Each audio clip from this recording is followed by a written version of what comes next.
Boy, this turned out to be a really long movie. Grump, grump, grump. God.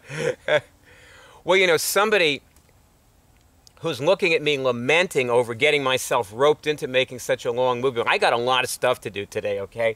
And here I am making this really long movie.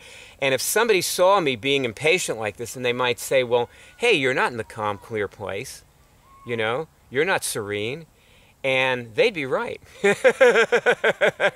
But I am in the calm, clear, herpes-free place. You know what? I just realized I never introduced myself. I'm Byard. I was cure 0 in the cure drive. I cured 2 kinds of herpes, HSV 1 and 2. Which might, so see, actually, I don't have to worry about getting herpes back. It died off probably years ago. You know, I was finding it for 2 years. But then it's been gone for years. I cured it in 1993. But yeah, in the grumpy place where I'm pushing myself and I got all this stuff to do, yeah, I could, I'm in an immunocompromised state when I'm like that. And I'm susceptible to disease. Because, you know, being impatient has nothing to do with any disease.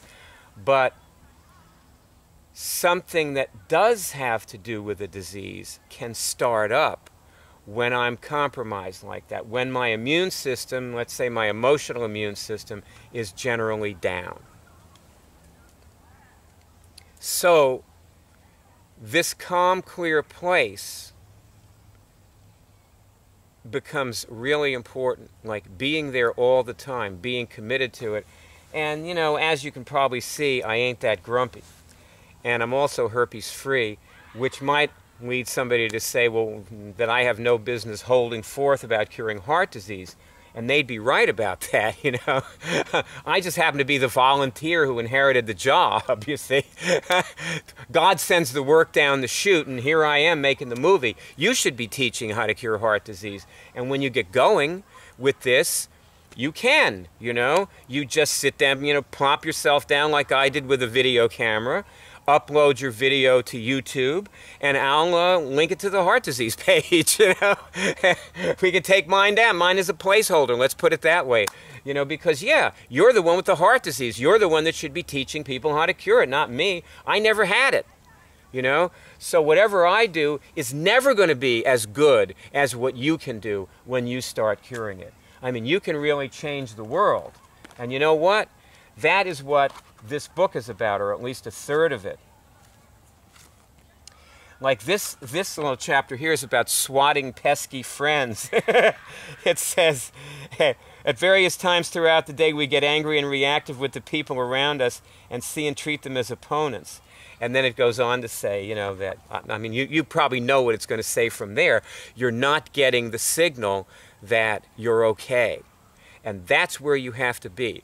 You want your negative medical test, you have to be okay all the time. And that means you find the cause of the heart disease, and you take that out and go to the calm, clear place after doing that.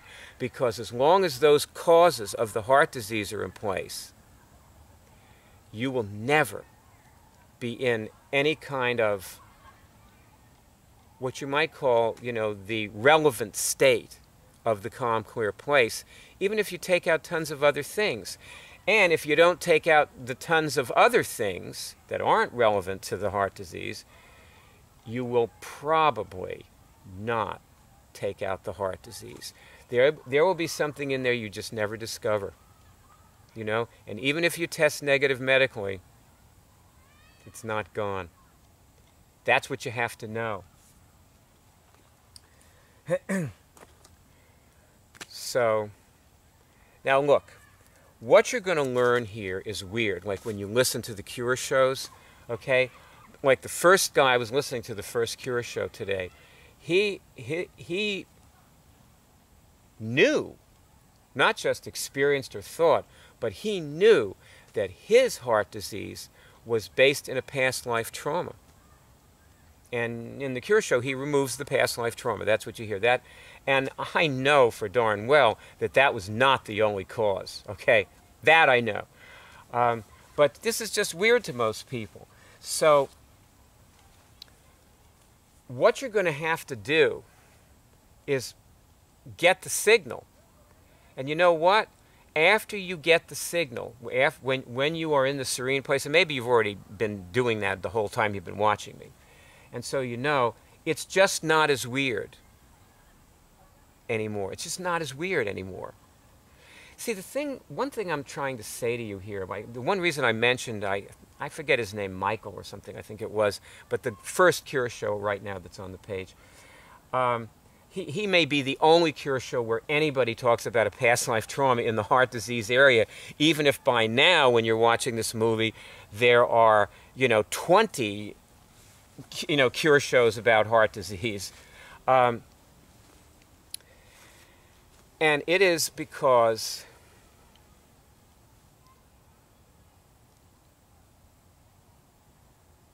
when you go to the calm, clear place, it will still be weird. Okay, in fact, the calm, clear place is weird. I mean, meditation was weird in the 1970s, right? I don't know if you're that old, but if you are, you remember it was weird. Weird people meditated. Now everybody meditates. Now Dr. Oz tells you to meditate, But in the 1970s, Dr. Oz will be telling you to do this, by the way. When he finds out about this, he's going to tell you to do this, okay? And then it won't be weird anymore, or maybe it'll still be weird. To me, everything's weird, so what do I know? Reality's totally weird to me because reality is never what you thought it was going to be. And you want to know something else? The causes of your heart disease, not you, not me, neither of us can say what your heart disease is caused by. You're going to have to actually find out. You're going to have to test. The finger thing? Well, that's how you find, see this book, to get back to this book, there's a list of pathologies here, there's a list of immune dysfunctions, which heart disease, by the way, is an immune dysfunction. And so you're going to have to work the immune dysfunctions, and there's a lot more of those than there are pathologies. There's a list of 170 of them.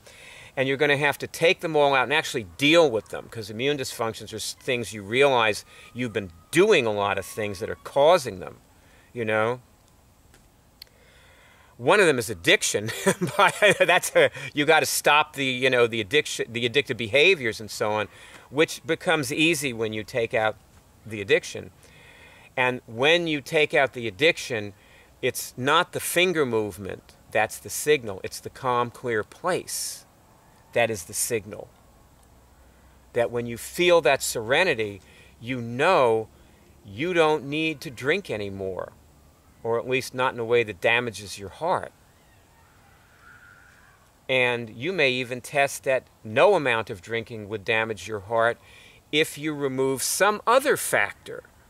And you're still not going to want to drink yourself under the table anymore.